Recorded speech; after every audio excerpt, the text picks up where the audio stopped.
त्योहार है, ये हमें कभी पता ही नहीं चलता क्योंकि हम बात ही नहीं। मैंने अपनी वाइफ को मत बताना, तुम्हारी कंप्लेन कर देंगे।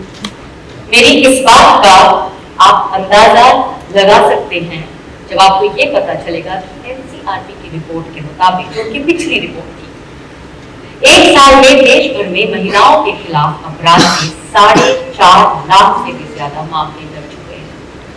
4.5 लाख।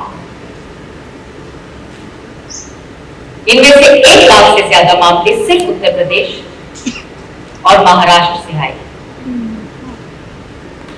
और जनसंख्या के हिसाब से अगर हम जाएं तो सबसे ज्यादा मामले दिल्ली, अरुणाचल प्रदेश और झारखंड में पाए गए हैं। हमारे ही देश में साल भर में दहेज की वजह से 6000 से भी ज्यादा महिलाओं की जान चली जाती है। सिलेंडर फट गया, आग लग गई, लेकिन इसमें हमेशा महिला ही क्यों जल के मरती है? इस पर कभी किसी ने गौर किया? लगभग 36% महिलाओं में आत्महत्या की सबसे बड़ी वजह है पारिवारिक समस्याएं। इतनी बढ़ जाती है वो समस्याएं कि उन्हें आत्महत्या करनी पड़ती है, लेकिन ये तो इनका रोज है। और इस साल महिला आयोग को घरेलू हिंसा की अब तक 7000 से भी ज्यादा शिकायतें मिल चुकी हैं। इसलिए अगर आप किसी से बात नहीं कर पा रहे तो हमसे करिए। वैसे तकलीफ और मुश्किलों का मतलब सिर्फ दुख नहीं होता। जिस तरह आग में तपकर सोना निखरता है, वैसे ही कुछ कहानियां हमें उम्मीद देती हैं कि ये मुश्किल वक्त हमें भी बेशकीमती बना देगा। हमारे इसी घर में हम आपको ऐसी कहानियों से भी मिलवाएंगे जहां एक जिंदगी ने दूसरी को जीवन दान दिया, जहां हौसला शरीर की लाचारी पर भारी पड़ा, जहां सपनों ने अपेक्षाओं के बोझ के तले दबने से इनकार कर दिया। और ये उन सब लोगों की कहानियां हैं जिनकी डिक्शनरी में हारना शब्द मौजूद नहीं है। इन लोगों में पैरा एथलीट्स हैं, कंजॉइंट ट्विंस भी हैं, सेरेब्रल पॉलिसी वाले बच्चों के परिवार भी हैं और कैंसर को हराने वाले लोग भी हैं।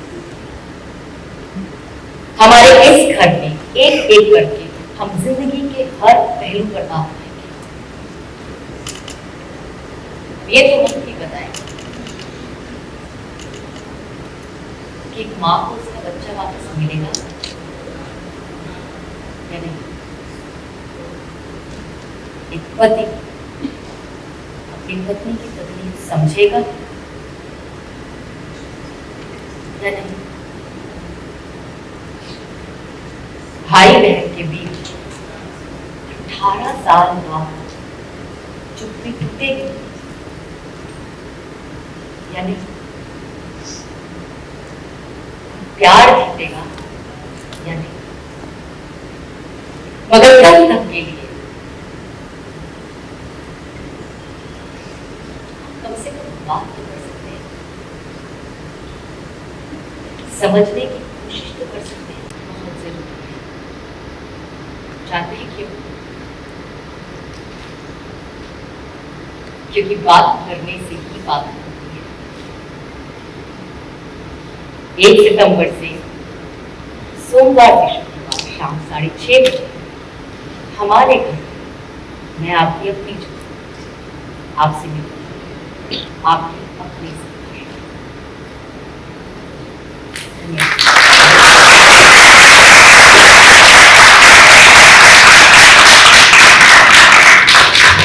जी ने बहुत अच्छे से आपको बहुत सारी चीज़ें बताई हैं। एक चीज़ ये मैं बोलना चाहूँगा कि ये कहा जाता है अक्सर कि we live in an era of communication. बहुत सारे हमारे सबके घर में, अमूमन घर में हर किसी के पास आज मोबाइल होता है। हर मोबाइल पे एक से ज़्यादा ही कुछ मैसेजिंग या कम्युनिकेशन डिवाइस होते हैं। बहुत सारे जरिए मिल गए हैं और बहुत सारे जरियों से हम हमेशा एक दूसरे के साथ जुड़े रहते हैं। जुड़े रहना और कम्युनिकेशन, क्या ये दोनों एक ही चीज है? कम्युनिकेशन को हिंदी में संवाद बोला जाता है और संवाद का मतलब है एक कोई बात कहने वाला हो और एक कोई बात सुनने वाला हो। बात जब कही जाए, सुनी और समझी जाए तो ही कम्युनिकेशन पूरा होता है, तो ही संवाद पूरा होता है। और यही एक चीज अक्सर पड़ी रही है कि जब सुनने वाला ना हो या सुनना जब कम हो जाए तो बातें होना भी धीरे धीरे बंद हो जाता है, कम हो जाता है। और बहुत सारी चीजें जब कहनी बंद हो जाती है तो कहीं ना कहीं दर्द बनकर अंदर के अंदर चली जाती है। And that is the root cause of the problem. Zee TV ने हमेशा ही, चाहे वो सारेगामापा हो, डांस इंडिया डांस हो, इस जैसे नॉन फिक्शन फॉर्मेट्स, या सात फेरे सलोनी का सफर, आपकी अंतरा, अगले जन्म मोहे पिटिया ही कीजो, या फिर पिछले साल आया हुआ जागरण मैन को अपना सेंटर स्टेज थे। हम ये मंच है, जी टीवी वो मंच है जहां हमेशा सामान्य लोग हीरो रहे हैं, हीरो बन के बाहर निकले हैं। अगर हीरो ना बने तो भी उन्होंने इस मंच को हमेशा अपना घर पाया है। एंड इसीलिए हमको जरूरत महसूस हुई